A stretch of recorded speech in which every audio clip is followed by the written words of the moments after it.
ॐ वक्रतुण्डमहाकाय सूर्यकोटिसमप्रभ निर्विघ्नं कुरु मे देव सर्वकार्येषु सर्वदा। सरस्वति नमस्तुभ्यं वरदे कामरूपिणि विद्यारम्भं करिष्यामि सिद्धिर्भवतु मे सदा। गुरुर्ब्रह्मा गुरुर्विष्णुः गुरुर्देवो महेश्वरः गुरुः साक्षात् परं ब्रह्म तस्मै श्रीगुरवे नमः। ॐ सहना भवतु सहनौ भुनक्तु सह वीर्यं करवावहै तेजस्विनावधीतमस्तु मा विद्विषावहै। ॐ शान्तिः शान्तिः शान्तिः। अथ देवी कवचम्। ॐ अस्य श्रीचण्डीकवचस्य ब्रह्मा ऋषिः अनुष्टुप् छन्दः चामुण्डा देवता अङ्गन्यासोक्तमातरो बीजम् दिग्बन्धदेवतास्तत्त्वम् श्रीजगदम्बा प्रीत्यर्थे सप्तशती पाठाङ्गत्वेन जपे विनियोगः। ॐ नमश्चण्डिकायै। मार्कण्डेय उवाच। Let us start from the shloka number 40. 41, Sharanji. 41. I think we'll go to the shloka directly.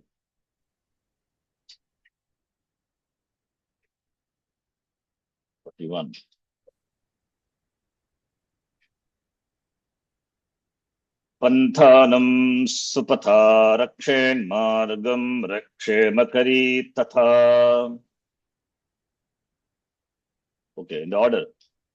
Okay, same Sindhuraji, Krishna Swamiji, Kiran, and then Arvind, as I see in the screen now, Shantaji, and finally Geeta. Om Panthanam Supatha Rakshen Margam Kshemakari Tatha. पन्थानं सुपथा रक्षेन्मार्गं क्षेमकरी तथा पन्थानं सुपथा रक्षेन् मार्गं क्षेमकरी तथा ॐ पन्थानं सुपथा रक्षेन्मार्गं क्षेमकरी तथा ॐ पन्थानं सुपथा रक्षेन्मार्गं क्षेमकरी तथा पन्थानं सुपथा रक्षेन्मार्गं क्षेमकरी तथा मार्गं क्षेमकरी क्षेमकरी। राजद्वारे महालक्ष्मीर्विजया सर्वतः स्थिता। राजद्वारे महालक्ष्मीर्विजया सर्वतः स्थिता।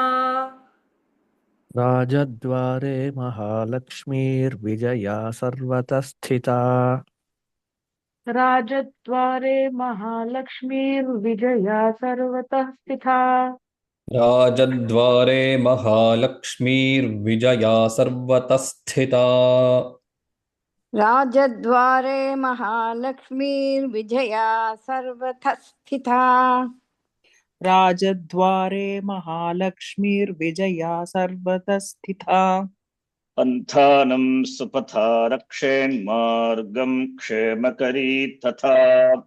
राजद्वारे महालक्ष्मीर्विजया सर्वतः स्थिता।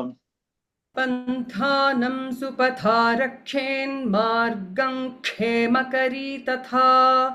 राजद्वारे महालक्ष्मीर्विजया सर्वतः स्थिता।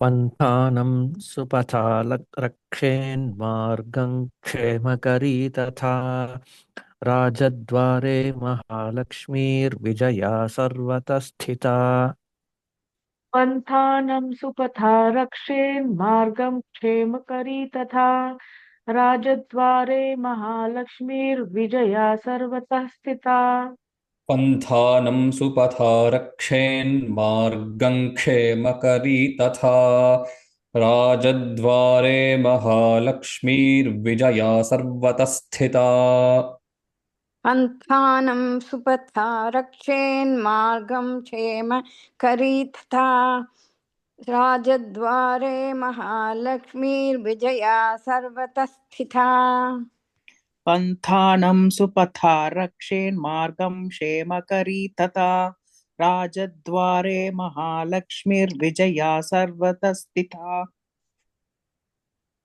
Mahalakshmi Vijaya, no Sandhi.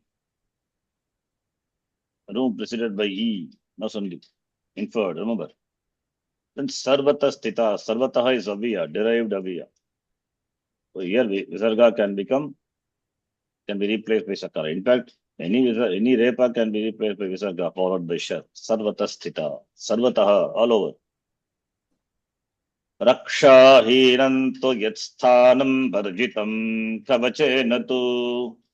रक्षाहीनं तु यत्स्थानं वर्जितं कवचेन तु रक्षाहीनं तु यत्स्थानं वर्जितं कवचेन तु रक्षाहीनं तु यत्स्थानं वर्जितं कवचेन तु रक्षाहीनं तु यत्स्थानं वर्जितं कवचेन तु रक्षाहीनं तु यत्स्थानं वर्जितं कवचेन तु रक्षाहीनं तु यत्स्थानं वर्जितं कवचेन तु तत्सर्वं रक्ष मे देवि जयन्ती पापनाशिनी. तत्सर्वं रक्ष मे देवि जयन्ती पापनाशिनी तत्सर्वं रक्ष मे देवि जयन्ती पापनाशिनी तत्सर्वं रक्ष मे देवी जयन्ती पापनाशिनी तत्सर्वं रक्ष मे देवि जयन्ती पापनाशिनी तत्सर्वं रक्ष मे देवी जयन्ती पापनाशिनी तत्सर्वं रक्ष मे देवी जयन्ती पापनाशिनी रक्षाहीनं तु यत्स्थानं वर्जितं कवचेन तु तत्सर्वं रक्ष मे देवि जयन्ती पापनाशिनी. रक्षाहीनं तु यत्स्थानं वर्जितं कवचेन तु तत्सर्वं रक्ष मे देवि जयन्ती पापनाशिनी रक्षाहीनं तु यत्स्थानं वर्जितं कवचेन तु तत्सर्वं रक्ष मे देवि जयन्ती पापनाशिनी रक्षाहीनं तु यत्स्थानं वर्जितं कवचेन तु तत्सर्वं रक्ष मे देवी जयन्ती पापनाशिनी रक्षाहीनं तु यत्स्थानं वर्जितं कवचेन तु तत्सर्वं रक्ष मे देवि जयन्ती पापनाशिनी रक्षाहीनं तु यत्स्थानं वर्जितं कवचेन तु तत्सर्वं रक्ष मे देवी जयन्ती पापनाशिनी रक्षाहीनं तु यत्स्थानं वर्जितं कवचेन तु तत्सर्वं रक्ष मे देवि जयन्ती पापनाशिनी पदमेकं न गच्छेत्तु यदि चेच्छुभमात्मनः पदमेकं न गच्छेत्तु यदीच्छेच्छुभमात्मनः पदमेकं न गच्छेत्तु यदीच्छेच्छुभमात्मनः पदमेकं न गच्छेत्तु यदिच्छेच्छुभमात्मनः Sharanji, I have a different book there. Yadi, the di is given hrasva. यदि Di is hrasva. Yadi chechu is given, not yadi chechu. both are okay. Both are Yadi okay. ichet or yadi ichet, both are fine. No, the di is hrasva in my book. Yeah, both are okay. I'm saying. Padamekam na gacchetu यदीच्छेच्छुभमात्मनः पदमेकन्न गच्छेत्तु यदीच्छेच्छुभमात्मनः पदमेकं न गच्छेतु यदि चेच्छुभमात्मनः Yadi is avyayam. One word is there. Yadi plus ichet. Yadi chet. Savana dirgha sandhi. Or yet ichet. That Okay. is also possible. Yet padamekam na gachet. Padamekam na gachet to yadi chet is better. Yadi ichet shubham atmana shubham yadi ichet. If you desire your welfare, don't take even a step without taking this kavacha. So, in that sense, yadi is better. That is better. Or yada also, yata ichet. Atmanaga shubham ichet. Atmanaga shubham yata ichet. Then for that, padam ekam na gachet. That is also possible. We can take yada also, it's okay. But yadi seems to be better. Kavachena vrito nityam yatra yatraiva gacchati. कवचेनावृतो नित्यं यत्र यत्रैव गच्छति कवचेनावृतो नित्यं यत्र यत्रैव गच्छति Wherever you go, you just protect yourself by this kavacha.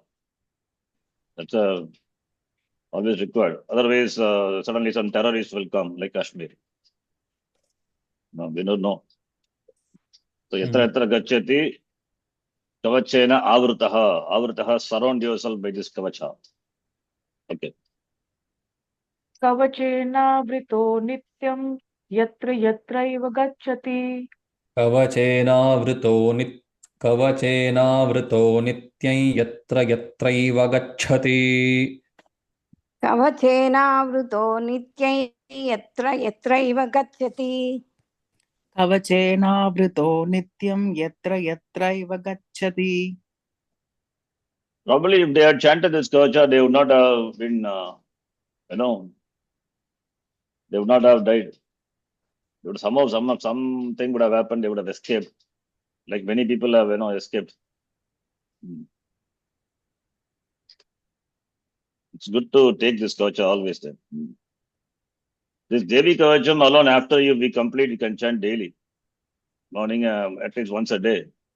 You don't have to wait till the entire Devi Mahatmyam is finished. Devi kavacham, at least we can chant every day. All these are available. We don't make use of it. That's a problem. Everything, all kavacha, everything is there. So many kavachas. We have Kanda Shashti kavacha, and Durga kavacha, Kali kavacha, all Devi kavachams are there. And this kavacham itself is enough. Every day we can take this kavacha. Morning when we go out, before that, only 60 shlokas. We learn the Narasimha Kavacha also, Sharanji. Narasimha kavachas. Anyone, Devi kavacha is so powerful. We can take this. Do it once. In the Mahanyasa, there is this Apratiratha Kavacham. That is the Kavacham again, which rarely appears in Vedic literature. I think that's I don't know, very rarely we see this. Kavacham usually comes in many of these, like you said. Narasimha Kavacham is there, and the Skanda Kavacham is there, Devi Kavacham is there. That is a rare one which I have seen, like which comes in Veda. So I'll send a link later. yes, any kavacha, and this kavacha, since you're learning, you can chant this. Definitely. Padamekam na gacchetu yadi chet shubhamatmanah kavachena vrito nityam yatra yatraiva gacchati. पदमेकन्न गच्छेत्तु यदीच्छेच्छुभमात्मनः कवचेनावृतो नित्यं यत्र यत्रैव गच्छति पदमेकन्न गच्छेत्तु यदीच्छेच्छुभमात्मनः कवचेनावृतो नित्यं यत्र यत्रैव गच्छति पदमेकं न गच्छेत्तु यदि क्षेक्षुभमात्मनः कवचेनावृतो नित्यं यत्र यत्रैव गच्छति पदमेकन्न गच्छेत्तु यदीच्छेच्छुभमात्मनः कवचेनावृतो नित्यं यत्र यत्रैव गच्छति पदमेकन्न गच्छेत्तु यदि चेत् शुभमात्मनः कवचेनावृतो नित्यै यत्र यत्रैव गच्छति पदमेकं न गच्छेतु यदि चेच्छुभमात्मनः कवचेनावृतो नित्यं यत्र यत्रैव गच्छति. The Devi Mahatmya book itself, they worship before doing the Parayana. So this book, if you have physical book, don't keep it on the floor. We have some thing and over that you can keep either plate or something or asana, whatever it is. So Dharanjay? this, We in one of the ashrama, Swamiji told me to wrap it in a red cloth and keep it. Is there anything like that to be followed? the red cloth is always good. Red cloth or just, keep it on the either reading In the altar. desk is needed. Saraswati Peetham. Yeah, Peetham, or don't keep it on the floor where we walk, that you can keep it on some, even Mantra Pushpam also we not supposed to keep it on the floor. They worship the Devi Mahatmya book in the beginning of the puja, this, and after they chant. And later, after you learn, you can do saptaha. If you're not able to do chant, daily it takes time, but saptaha can be done.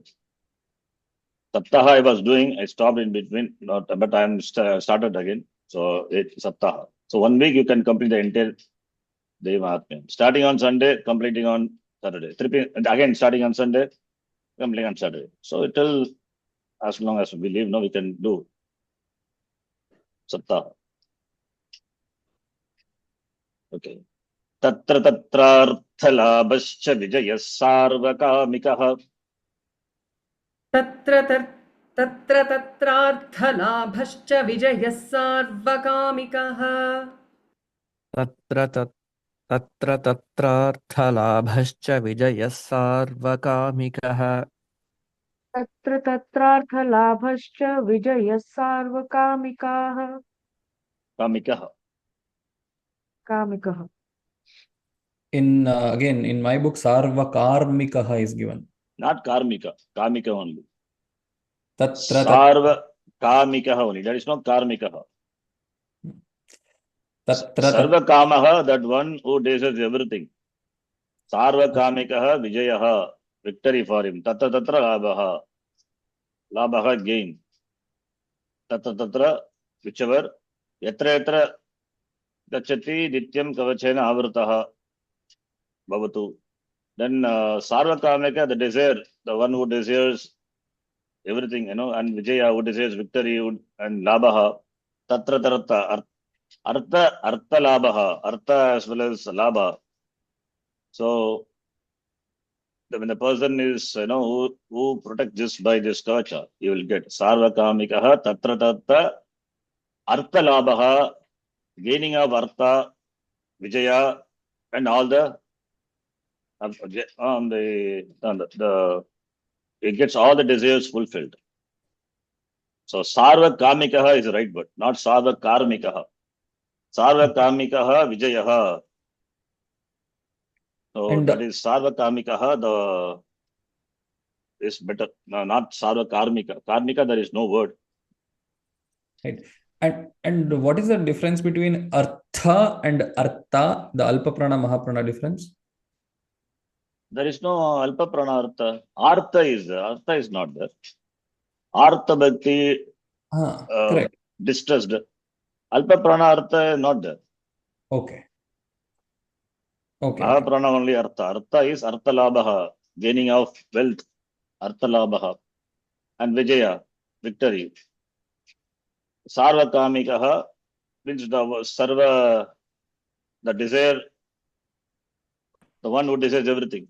I mean, all the Purushartha, he will get Vijayaha and also Artha Labhaha. Okay. We came across Sarvakamikah, natu sarvakarmikah. That is wrong. That is wrong. Okay. Right. Yeah.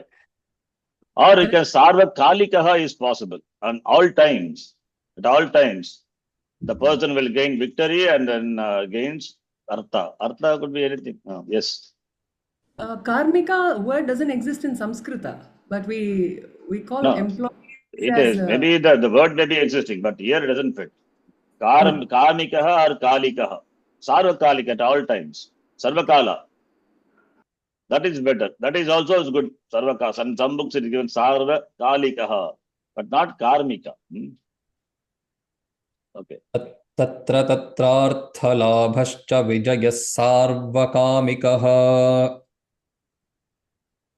तत्र तत्रार्थलाभश्च विजयः सार्वकामिकः तत्र तत्रार्थलाभश्च विजयः सार्वकामिकः Okay. Yam yam chintayate kamam tam tam prapnoti nishchitam. Yayyan chintayate kaman tantam prapnoti nishchitam.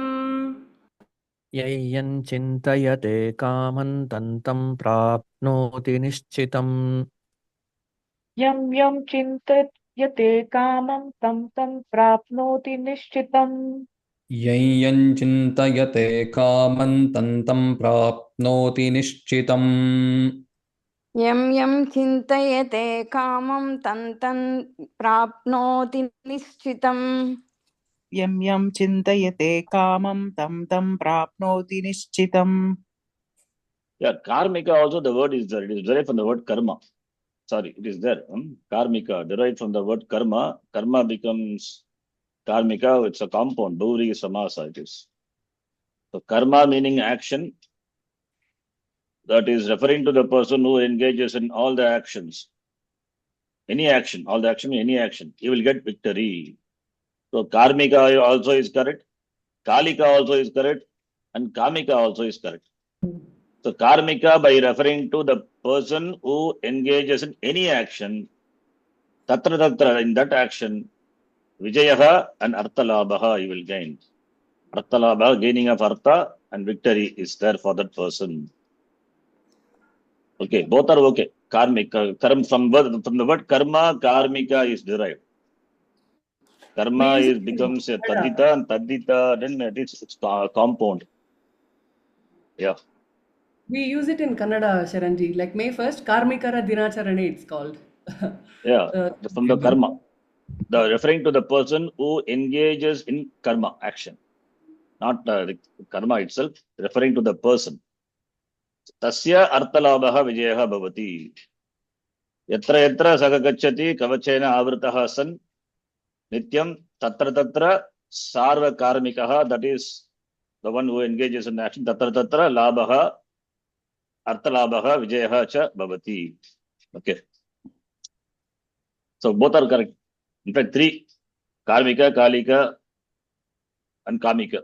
Whichever you want to take, but we follow only one, otherwise some confusion will happen. Kamika you take.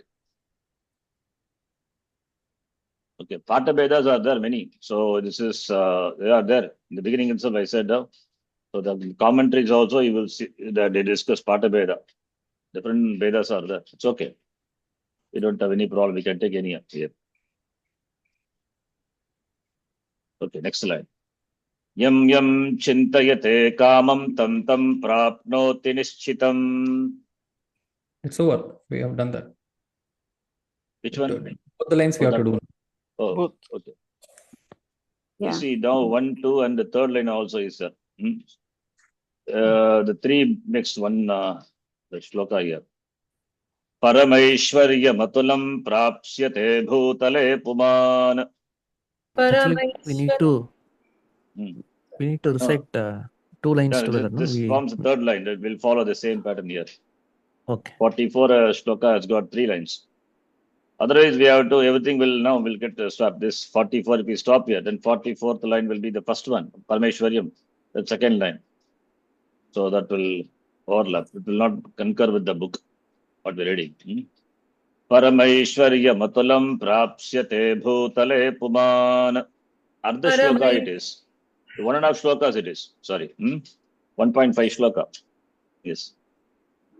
परमैश्वर्यमतुलं प्राप्स्यते भूतले पुमान् परमैश्वर्यमतुलं प्राप्स्यते भूतले पुमान् परमैश्वर्यमतुलं प्राप्यस्ते भूतले पुमान् परमैश्वर्यमतुलं प्राप्स्यते भूतले पुमान् परमैश्वर्यमतुलं प्राप्स्यते भूतले पुमान् परमैश्वर्यमतुलं प्राप्स्यते भूतले पुमान् तत्रार्थलाभश्च विजयः सार्वकार्मिकः यं यं चिन्तयते कामं तं तं प्राप्नोति निश्चितं परमैश्वर्यमतुलं प्राप्स्यते भूतले पुमान्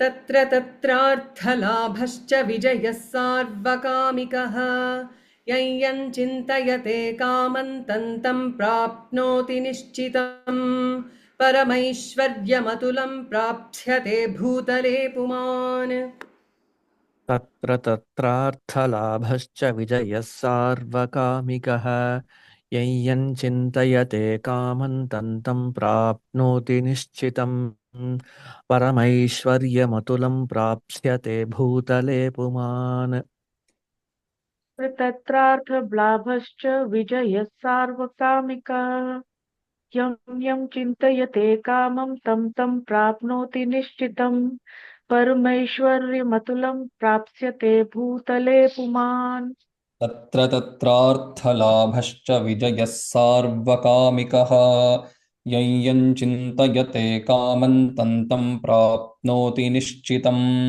परमैश्वर्यमतुलं प्राप्स्यते भूतले पुमान् तत्र तत्रार्थलाभश्च विजयः सार्वकामिकः यं चिन्तयते कामं तं प्राप्नोति निश्चितं परमैश्वर्यमतुलं प्राप्स्यते भूतले पुमान् तत्र तत्रार्थलाभश्च विजयः सार्वकामिकः यं चिन्तयते कामं तं प्राप्नोति निश्चितं परमैश्वर्यमतुलं प्राप्स्यते भूतले पुमान् निर्भयो जायते मर्त्यः सङ्ग्रामेष्वपराजितः निर्भयो जायते मर्त्यः सङ्ग्रामेष्वपराजितः निर्भयो जायते मर्त्यः सङ्ग्रामेष्वपराजितः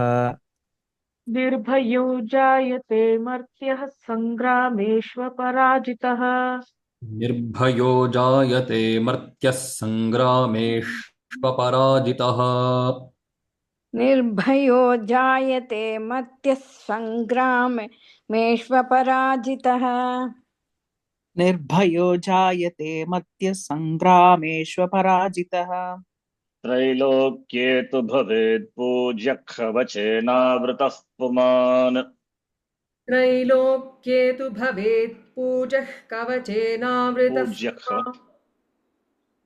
ओ त्रैलोक्ये तु भवेत् पूज्यः कवचेनावृतः पुमान् त्रैलोक्ये तु भवेत् पूज्यः कवचेनावृतः पुमान् त्रैलोक्ये तु भवेत् पूज्यः कवचेनावृतः पुमान् त्रैलोक्ये तु भवेत् पूज्यः कवचेनावृतः पुमान् त्रैलोक्ये तु भवेत् पूज्यः कवचेनावृतः पुमान् त्रैलोक्ये तु भवेत् पूज्यः कवचेनावृतः पुमान् निर्भयो जायते मर्त्यः सङ्ग्रामेष्वपराजितः त्रैलोक्ये तु भवेत् पूज्यः कवचेनावृतः पुमान् निर्भयो जायते मर्त्यः सङ्ग्रामेष्वपराजितः त्रैलोक्ये तु भवेत् पूज्यः कवचेनावृतः पुमान् निर्भयो जायते मर्त्यः सङ्ग्रामेष्वपराजितः त्रैलोक्ये तु भवेत् पूज्यः कवचेनावृतः पुमान् निर्भयो जायते मर्त्यः सङ्ग्रामेष्वपराजितः त्रैलोक्ये तु भवेत् पूज्यः कवचेनावृतः पुमान् निर्भयो जायते मर्त्यः सङ्ग्रामेष्वपराजितः त्रैलोक्ये तु भवेत् पूज्यः कवचेनावृतः पुमान् निर्भयो जायते मर्त्यः सङ्ग्रामेष्वपराजितः त्रैलोक्ये तु भवेत् पूज्यः कवचो वृतः पुमान् निर्भयो जायते मर्त्यः सङ्ग्रामेष्वपराजितः त्रैलोके तु भवेत् पूज्यः कवचेनावृतः पुमान् इदं तु देव्या कवचं देवानामपि दुर्लभम् इदं तु देव्याः कवचं देवानामपि दुर्लभम् इदं तु देव्याः कवचं देवानामपि दुर्लभम् Next person, who is next person? इदं तु देव्याः कवचं देवानामपि दुर्लभम् इदं तु देव्याः कवचं देवानामपि दुर्लभम् इदं तु देव्याः कवचं देवानामपि दुर्लभम् इदं तु देव्याः कवचं देवानामपि दुर्लभम् यः पठेत् प्रयतो नित्यं त्रिसन्ध्यं श्रद्धयान्वितः यः पठेत् प्रत्ययो नित्यं त्रिसन्ध्यं श्रद्धयान्वितः यः पठेत् प्रयतो नित्यं त्रिसन्ध्यं श्रद्धयान्वितः पठेत् प्रत्यतो नित्यं त्रिसन्ध्यं श्रद्धयान्वितः Yeah, Sindhura said pratyayo nityam. We are not in Samskrita class. Okay, pratyet. Okay, I didn't hear properly. Okay. यः पठेत् प्रयतो नित्यं त्रिसन्ध्यं श्रद्धयान्वितः यः पठेत् प्रयतो नित्यं त्रिसन्ध्यं श्रद्धयान्वितः यः पठेत् प्रयतो नित्यं त्रिसन्ध्यं श्रद्धयान्वितः इदं तु देव्या कवचं देवानामपि दुर्लभम् यः पठेत् प्रयतो नित्यं त्रिसन्ध्यं श्रद्धयान्वितः इदं तु देव्याः कवचं देवानामपि दुर्लभम् यः पठेत् प्रयतो नित्यं त्रिसन्ध्यं श्रद्धयान्वितः इदं तु देव्याः कवचं देवानामपि दुर्लभम् यः पठेत् प्रयतो नित्यं त्रिसन्ध्यं श्रद्धयान्वितः इदं तु देव्याः कवचं देवानामपि दुर्लभम् यः पठेत् प्रयतो नित्यं त्रिसन्ध्यं श्रद्धयान्वितः इदं तु देव्याः कवचं देवानामपि दुर्लभम् यः पठेत् प्रयतो नित्यं त्रिसन्ध्यं श्रद्धयान्वितः इदं तु देव्याः कवचं देवानामपि दुर्लभम् यः पठेत् प्रयतो नित्यं त्रिसन्ध्यं श्रद्धयान्वितः इदं तु देव्याः कवचं देवानामपि दुर्लभम् यः पठेत् प्रयतो नित्यं त्रिसन्ध्यं श्रद्धयान्वितः Yes. Karanji, there in the Devanagari book, they have not given the avagraha for Shraddhayanvitaha. In my book, they have given. Is it like optionally removed or? Yeah, it is. Can be there, need not be there. Shraddhaya Anvitaha, endowed with a Shraddha. Savana Dirgha Sandhi. Right. Devi Kala Bhave Tasya Trailokyeshvaparajitaha. देवी कला भवेत् दैवी कला भवेत् तस्य त्रैलोक्येष्वपराजितः दैवी कला भवेत् तस्य त्रैलोक्येष्वपराजितः दैवी कला भवेत् तस्य त्रैलोक्येष्वपराजितः दैवी कला भवेत् तस्य त्रैलोक्येष्वपराजितः दैवी कला भवेत् तस्य त्रैलोक्येष्वपराजितः दैवी कला भवेत् तस्य त्रैलोक्येष्वपराजितः जीवेद्वर्षशतं साग्रमपमृत्युविवर्जितः जीवेद्वर्षशतं साग्रमपमृत्युविवर्जितः जीवेत् वर्षशतं साग्रमपमृत्युविवर्जितः वर्षशतं साग्रमपं मृत्युविवर्जितः जीवेद्वर्षशतं साग्रमपमृत्युविवर्जितः जीवेद्वर्षशतं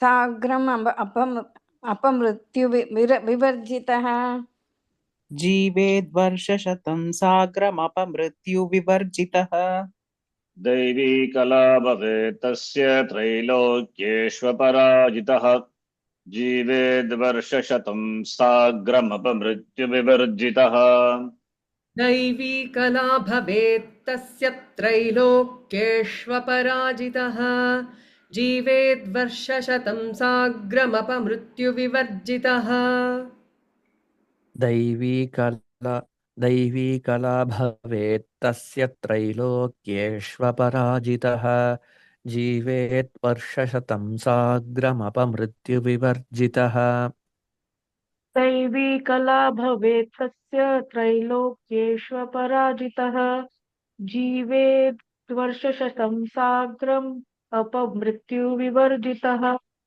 दैवी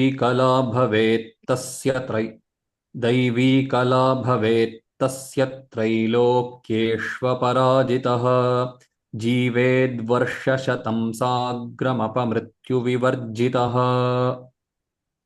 दैवी कला भवेत् तस्य त्रैलोक्येष्वपराजितः जीवेद्वर्षशतं साग्रम् अपमृत्युविवर्जितः दैवी कला भवेत् तस्य त्रैलोक्येष्वपराजितः जीवेद्वर्षशतं सागरमपमृत्युविवर्जितः नश्यन्ति व्याधयः सर्वे लूता विस्फोटकादयः नश्यन्ति व्याधयः सर्वे लूता विस्फोटकादयः नश्यन्ति व्याधयः सर्वे लूता विस्फोटकादयः नश्यन्ति व्याधयैः सर्वे लूता विस्फोटकादयः व्याधयस् व्याधयः सर्वे Yeah. नश्यन्ति व्याधयः सर्वे लूता विस्फोटकादयः नश्यन्ति व्याधयः सर्वे लूता विस्फोटकादयः नश्यन्ति व्याधयः सर्वे लूता विस्फोटकादयः नश्यन्ति व्याधयः सर्वे लूता विस्फोटकादयः स्थावरं जङ्गमं चैव कृत्रिमं चापि यद्विषम् स्थावरं जङ्गमं चैव कृत्रिमं चापि यद्विषम् आवरं जङ्गमं चैव कृत्रिं चापि यद्विषम् स्थावरं जङ्गमं चैव कृत्रिं चापि यद्विषमम् यद्विषम् कृत्रिमं यद्विषम् चापि यद्विषम् कृत्रिं चापि यद्विषम् स्थावरं जङ्गमं चैव कृत्रिमं चापि यद्विषम् स्थावरं जङ्गमं चैव कृत्रिमं चापि यद्विषम् स्थावरं जङ्गमं चैव कृत्रिमं चापि यद्विषम् Vispota means another meaning is blast, explosion. Spota, it's the spota theory also known as spota bomb explosion. Maybe this is good. Vispota, protecting from Vispota bomb. And Vispota, here it is talking about disease. It's okay. My disease is like a smallpox and all. That's Vispotaka, smallpox. Luta is spider. So maybe the insect bite, Luta. So Luta Vispotakadayaha. So Vispota can be taken as here, this context, because it's talking about disease. So smallpox, etc. Or Vispota can mean bomb. Expression also is there, Vispota. That also we can, that meaning also we can take. So both are possible. Sharanji, Luta, it could be the meaning. Luta is spider, meaning is there a skin disease. This is caused by the Luta. Vispota, Adaya means etc. Okay. Nashyanti vyadayah sarve luta vispotakadayah. Did we chant the two lines? No. Yastavaram jangamam chaiva kritrimam chapi yadvisham. नश्यन्ति व्याधयः सर्वे लूता विस्फोटकादयः स्थावरं जङ्गमं चैव कृत्रिमं चापि यद्विषम्. Kritrimam is Nashyan- artificial, that is which is not natural. Kritrimam. It is created. So the word bomb, etc. are created, no? Artificially created, not natural. Insect bites and all, okay, natural. You are chased by animal or bitten by insect, natural. Kritrimam, animal chasing animal. Sorry, man chasing man. That is Kritrima. Chasing, blasting, bombing, Kritrima. Karanji, Kritaka also means same. Huh? Kritaka? Kritaka. Kritaka also means artificial, temporary or something.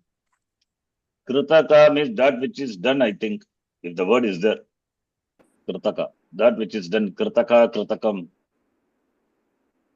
Yes. Simulated, meaning is not natural. Yes. That meaning is. Sharanji, Kritaka means, yeah. sorry.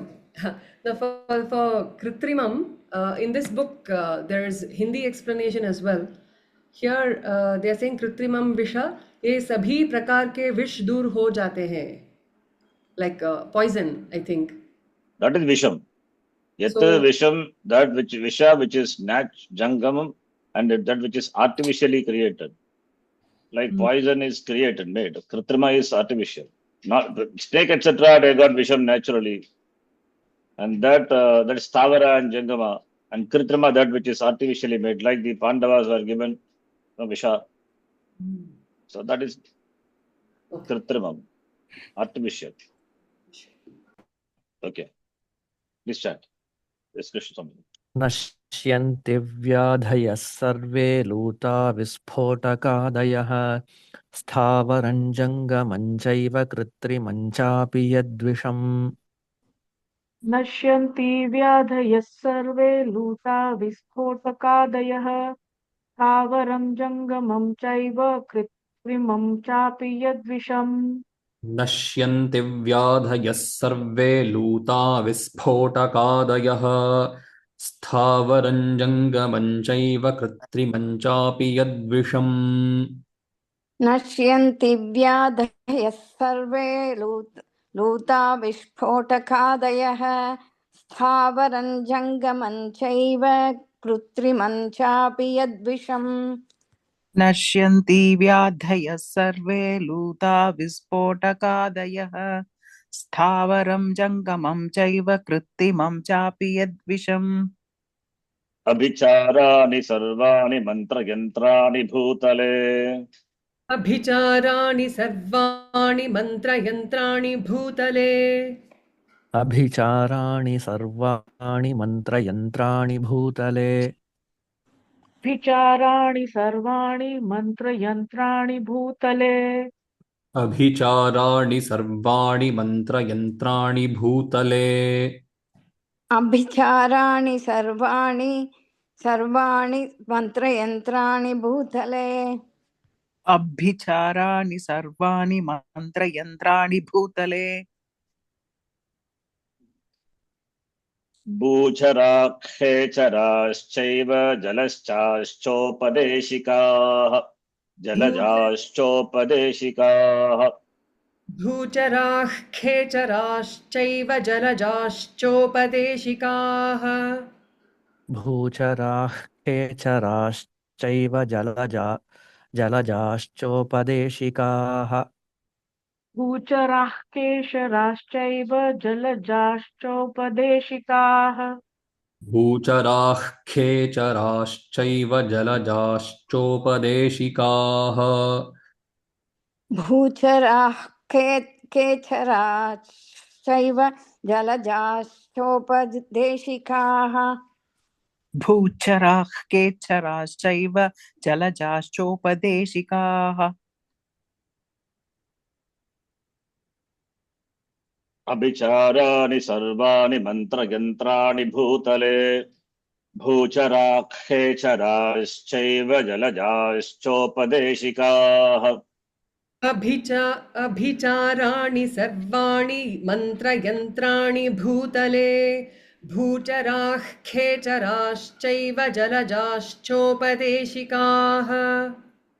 अभिचाराणि सर्वाणि मन्त्रयन्त्राणि भूतले भूचराः खेचराश्चैव जलजाश्चोपदेशिकाः चाराणि सर्वाणि मन्त्रयन्त्राणि भूतले भूचराः केशराश्चैव जलजाश्चोपदेशिकाः अभिचाराणि सर्वाणि मन्त्रयन्त्राणि भूतले भूचराः खेचराश्चैव जलजाश्चोपदेशिकाः अभिचाराणि सर्वाणि मन्त्रयन्त्राणि भूतले भूचराः खेचराश्चैव जलजाश्चोपदेशिकाः अभिचाराणि सर्वाणि मन्त्रयन्त्राणि भूतले भूचराः केचराश्चैव जलजाश्चोपदेशिकाः Some book Jalajaschaupadeshikaः is Aupadeshikaः also is the part of Veda. Okay. Both are fine. Sahaja kulajamala dakini shakini tatha सहजाकुलजामाला डाकिनी शाकिनी तथा सहजाकुलजामाला डाकिनी शाकिनी तथा सहजाकुलजामाला टाकिनी शाकिनी तथा In my book, Sahajaha Visarga and Malaha Visarga again are given. Malaha Visarga is okay. Malaha. Sahajaha Visarga is given.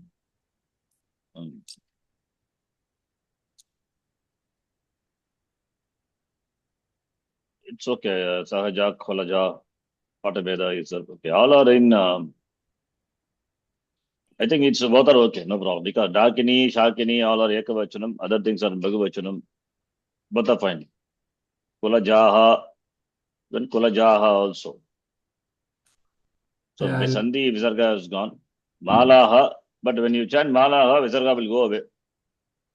No, in my book, after Malaha was Shakini, then Dakini is given. Oh. Okay. Mala, Then Visarga Shakini, is, then Dakini. Visarga is option. Yeah.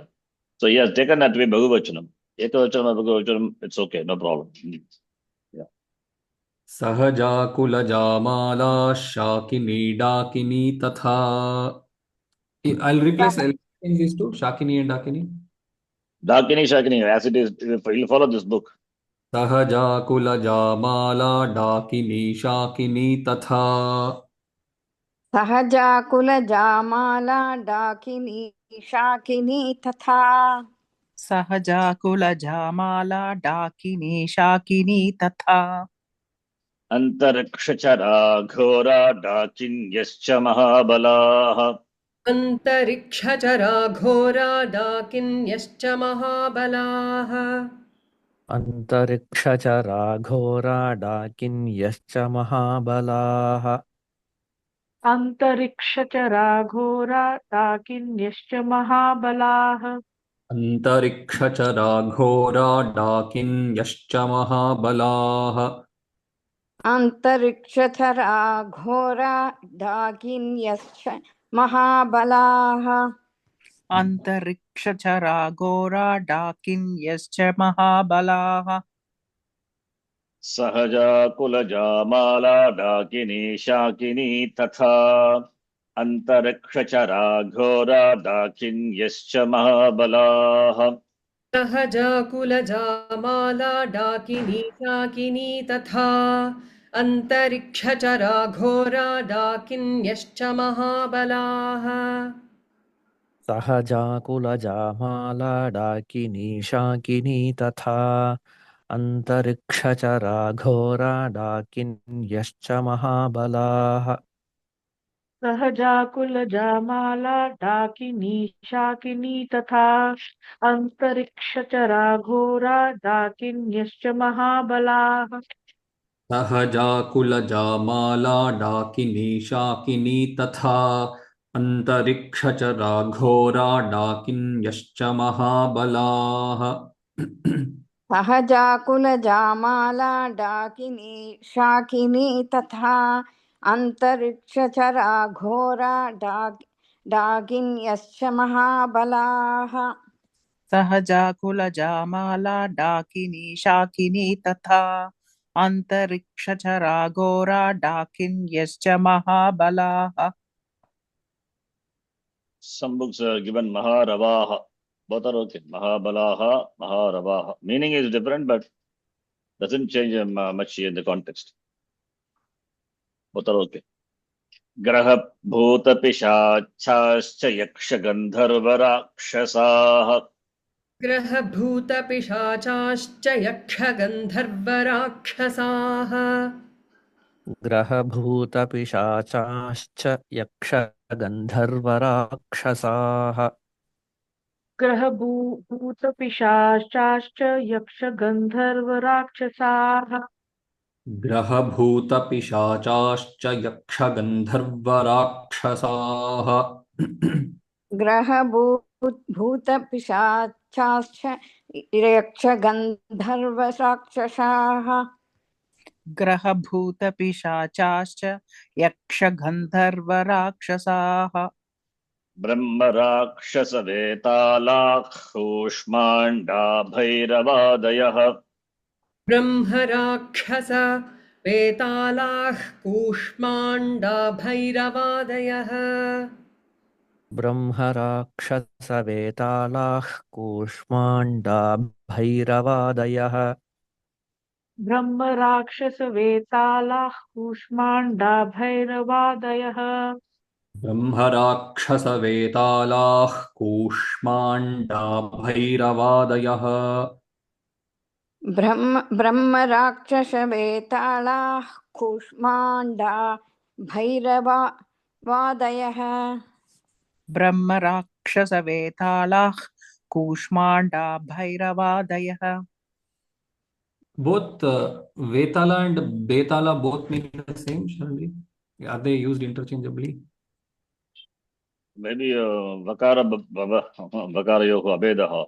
I mean, Bavayoho or Babayoho Abedaha. Vakarayoho Abedaha. Vikram Betal we say in Hindi. Betal in Hindi. Betal in Sanskritam. Vetala is there. I think maybe Betala also is there. Betala. Even Vrindavan and Brindavan we say, no? I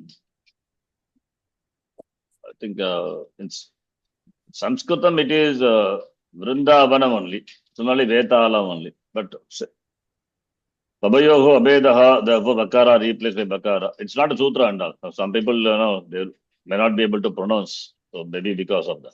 The Va is something difficult. Become Ba. But the Sanskrita it is Vetala. Vrindavanam. Vaidyanatha. That is of course Va will not come for Bengalis. Huh? Vivekananda. Vivekananda. Right. Graha. Did you chant the whole mantra? No, No. Okay. no, no, sir.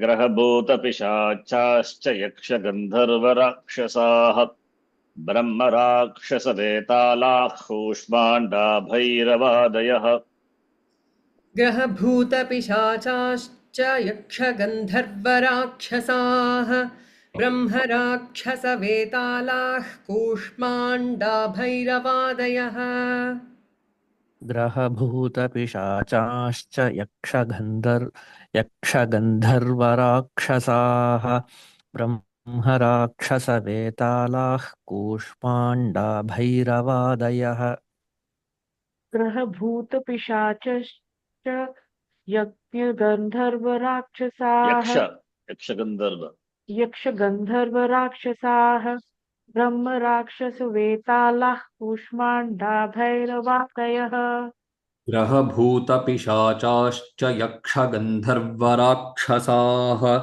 ब्रह्मराक्षसवेतालाः Kushmanda भैरवादयः ग्रहभूत पिशाचाश्च यक्षगन्धर्वराक्षसाः ब्रह्मराक्षसवेताळाः Kushmanda भैरवादयः ग्रहभूतपिशाचाश्च यक्षगन्धर्वराक्षसाः ब्रह्मराक्षसवेतालाः Kushmanda भैरवादयः Let's stop here. 51. Only few slokas are there. Anyway, it will take some time, another 10 minutes. So we'll stop here. 51. Om Purnamadah Purnamidham Purnat Purnamudachyate Purnasya Purnamadaya Purnamevavashishyate Om Shanti Shanti Shanti Harihi Om Shri Gurubhyo Namaha Harihi Om Yadaksharapadabhrashtam Matrahinantu Yadbhavet Tatsarvam Kshamyatham Devi Prasida Parameshwari Visargabindamatrani Padapadaksharaani Cha Nyunani Jatariktani Kshamasva Parameshwari Om Tatsat Sarvam Brahmarpanamastu धन्यवादः धन्यवाद आचार्य धन्यवादः सर धन्यवादः सर Dhanyawad. धन्यवादः शरणजी धन्यवाद शरण जी Dhanyawad. Sundaraj, Happy you Star can chant Birthday, this sir. daily for you.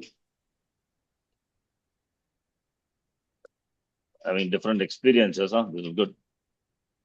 Sharanji Grahbhuta, Pishacha, Yakshagandhara, Rakshasa, Brahma Rakshasa, so many are there. Huh? Nashyanti Darshanat Sarve, Kavache Hridi Samsite. All these things get destroyed. The next line says, it's not a Kriyapadam is not there. Just all these are mentioned. The next shloka only Kriyapadam is there. All these are, if you see Pratama Bhakti Ekavachanam. Sagajaha, Kulajaha, or Ekavachanam, we can take Malaha, Dakini, Shakini, Antarikshaha, Goraha, Dakinyaha, Mahabalaha, Grahbhuta Pishachaha, Cha, Nakshagandhara Rakshasaha, Brahma Rakshasa Vetalaha, Kushmandaha, Bhairavadayaha, Ashyanti. They get destroyed. Tasya Kavache, Hridhi Samsite, the one who has this Kavacha established in the heart. By seeing, by the sight of the person, all these will get destroyed. Okay. Dhanyawad. Happy birthday, sir. धन्यवादः जी Oh, thank you, sir. This is Nakshatra. And actually, this is what we Nakshatra, yeah. generally we observe. But anyway, this time is Yeah. Ulta. Happy birthday शरण जी Thank you. Happy birthday शरण जी Next week we'll be in Rishikesh. We'll see. Yeah. I have a connection, internet connection in my room. Swamiji said. you have But yeah, Swamiji said you have internet connection. I think so. No need to worry. No excellent problem. Glad to hear. Yes. Yes. Dhanyawad. धन्यवादः सर.